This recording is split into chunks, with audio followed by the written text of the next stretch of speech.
Hi, this is Rena from Quilt Israel, and we're back again with another block.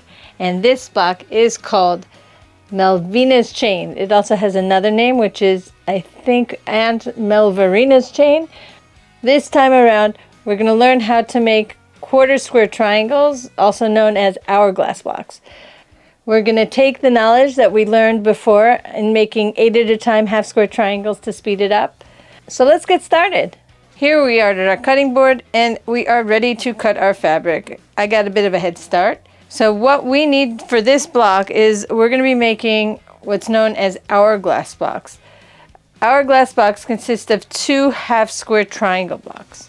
So what we're going to do is we're going to use 2 different methods to make the half square triangles.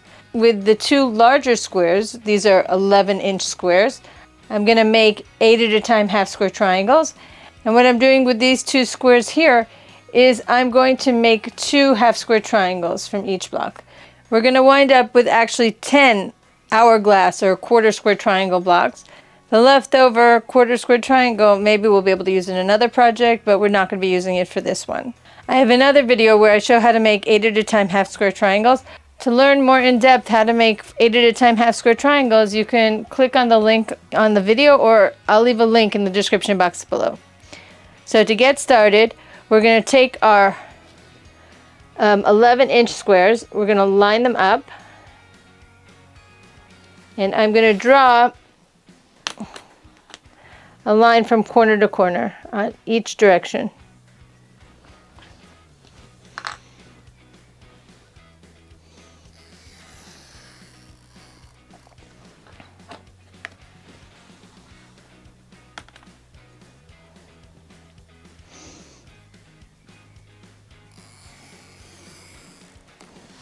I'm going to take this to the sewing machine and I'm going to sew a 1/4 inch on each side of the drawn lines.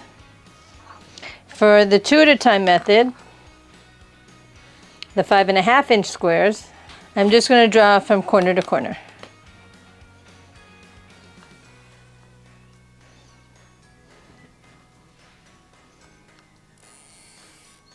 I will sew a 1/4 inch on each side of the marked line.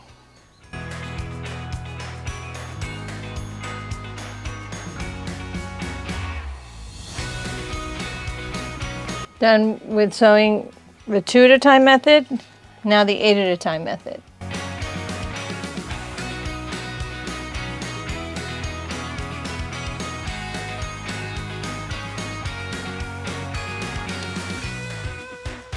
Now the second line, same thing.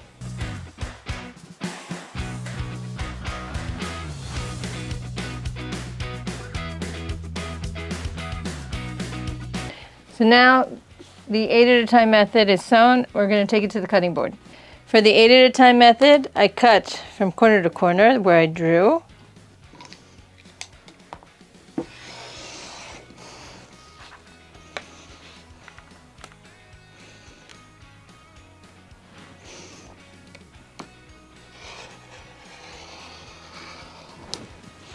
And besides that, I'm also going to cut parallel, scooch it all in. I'm matching this line up here across, and I'm going to cut across, and I'm going to cut from top to bottom.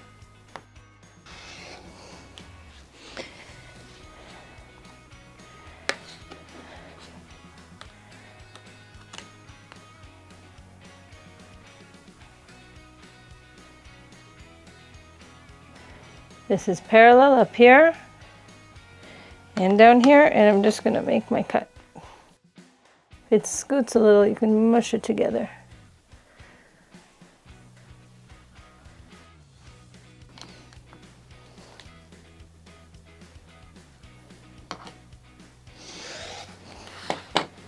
Okay, so here we are, 8 half square triangles. So let's just get our last 2.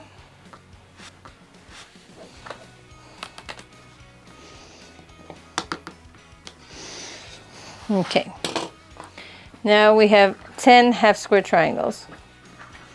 We're going to take them to the ironing board and press them open. I'm going to press them all open to the dark side of the fabric. I'm going to keep my 2 at a time pieces together, and I'm going to keep, so I'm going to put those on the side, and these are the 8 at a time half square triangles. In theory, they're all interchangeable, but why tempt fate?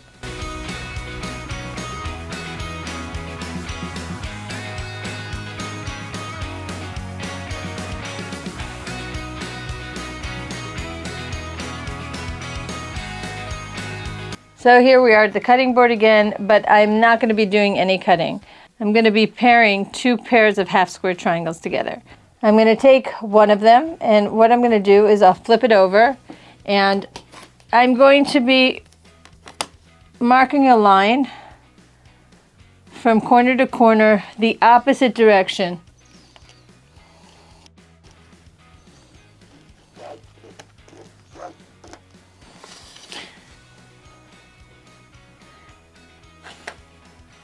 After I make my mark, I'm going to pair them up, opposite colors. I press to one side, to the dark side, so I will be able to nest them nicely. And instead of pinning over here across the line that I'm going to be sewing, I'm going to pin it about an inch away. Okay, they're nested nicely, they're kissing each other. Make sure on the other side as well, about an inch away from the line that I drew, and I will pin. I'm doing it this way because when I'm sewing, I want to keep things in place, but I don't want the pins to get in the way of the sewing machine's presser foot. Okay, so I'm just going to go and I'm going to do the same thing with the rest of my blocks.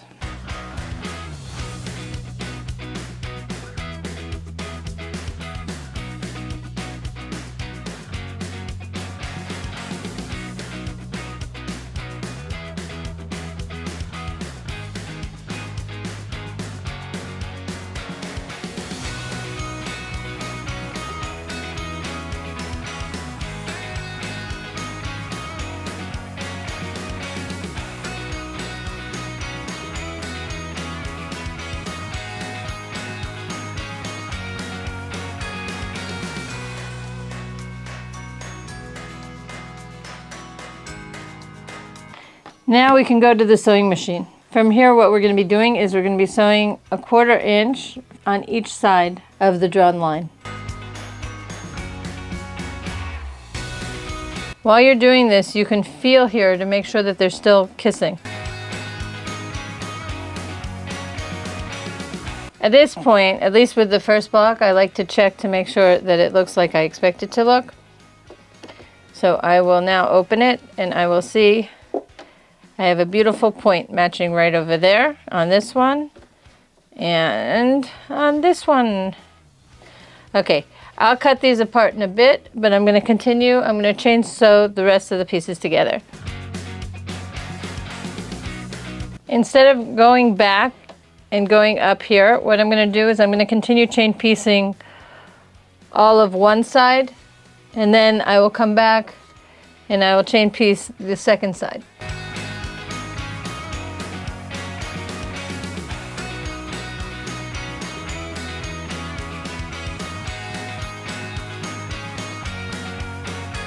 Swing it all around and continue the opposite direction.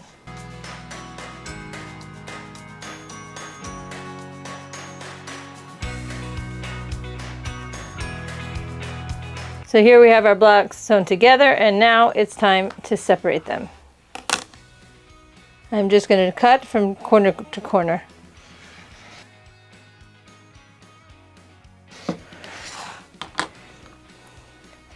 And voila! We have beautiful blocks. I'm going to finish cutting these. I'm going to cut these open and then I'm going to square them up.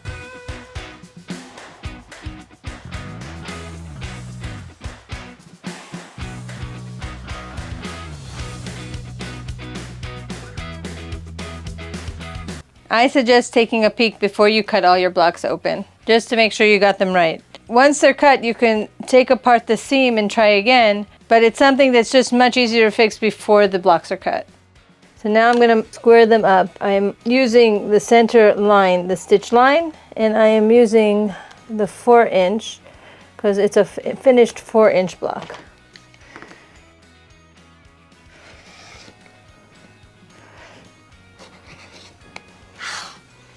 Very little waste.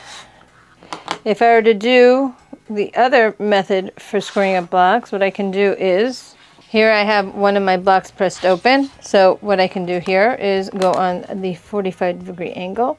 Unfinished, we want our block to be 4.5 inches. I have, in this ruler, I have a 45-degree in white and in black. This happens to be a 4.5-inch ruler. So that works out nicely for me. And I'm going to measure it to the center where the two lines cross. And you'll notice here that I'm over the 4.5 mark, which is important to me. This is the 4, and this would be 4. Over here is 4.5.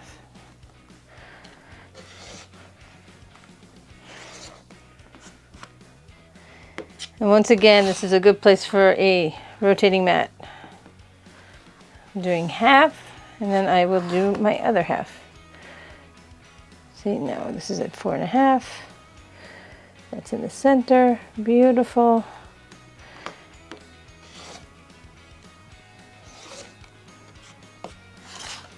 And we have a squared quarter square triangle. I'm just going to continue with the rest of my blocks.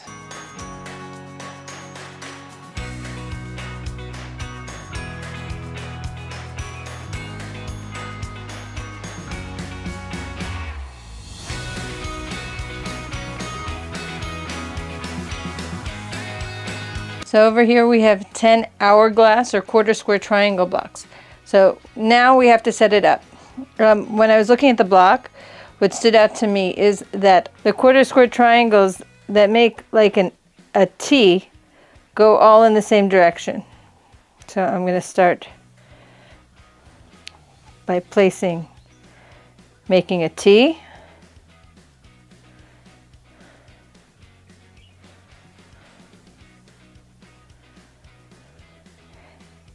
And then the corners all get turned sideways.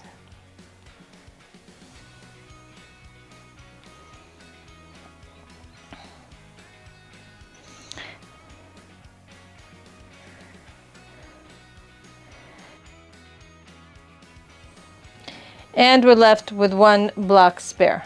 I'm just going to put this over to the side, and I'm going to use it in some other future project. So this is the design decisions that I made for this specific block. But if you wanted to, you could just flip the middle square and get a totally different block. By flipping it, you're making more of like a woven pattern where it goes light, dark, light at the top, dark, light, dark, light, dark, light. I like it like this. When I look at this block, I'm thinking of future designs decisions when I'm going to be free motion quilting it. I very much like the fact that I'm going to have some squares to play with as opposed to just triangles. I'll talk more about this when it's time to actually free motion quilt this block. Now we get to sew it all together. Like before, I'm going to sew these together over here. And then I'm going to keep them connected, and I'm going to sew on the last 3 blocks. As I come to the sewing machine, I want to make sure that these lines line up correctly. In some cases, they're going to nest, but in the other cases, they're not. Like, so for instance, this side, my seams do not nest, but over here, they do. It's basically luck at the draw. Since this one nests, what I'm going to do is I'm just going to pin it at the bottom, just to hold it in place. And these, since they don't nest, they're ironed the same direction.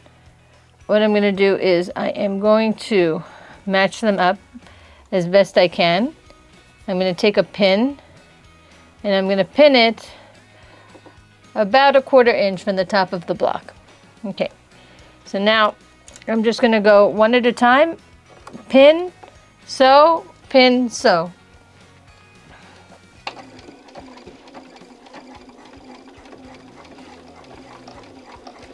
Slowly take out my pin.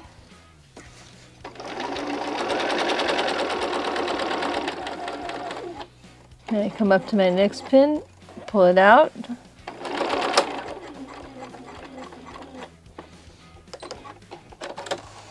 When I open my blocks, you'll notice the points here match and the points at the bottom match, which is what I'm going for. Like, it's not 100% perfect, it's a teeny bit off, but it's close enough that I'm happy to live with it. Just to make sure I don't get all mixed up, I'm going to put this back in my pile, and I'm going to continue with sewing the rest of the blocks.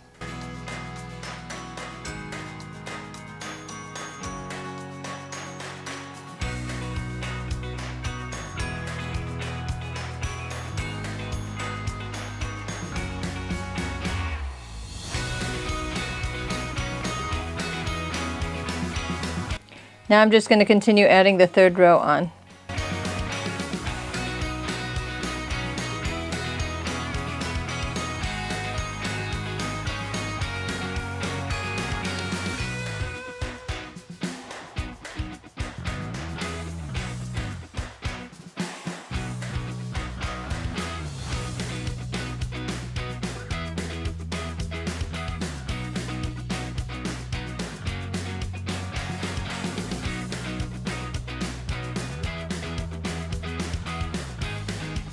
All the blocks are connected, and now I'm going to sew the rows together.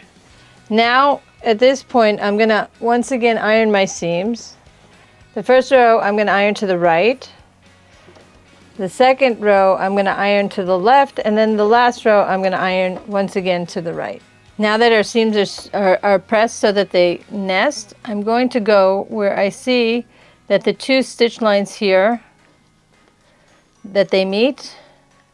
And I'm going to do the same thing on the inside corner.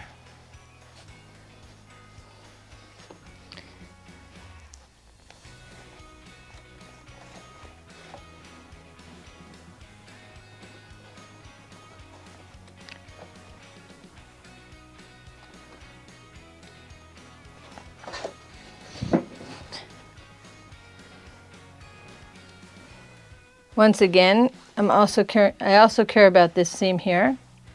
So if it doesn't nest, so I will pin again the top corner.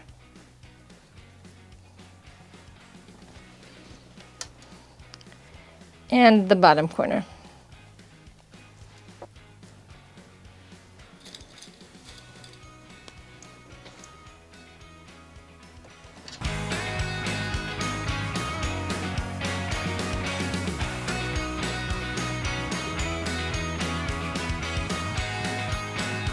And now we just have to sew the last side the same exact way. Malvina's chain block is done.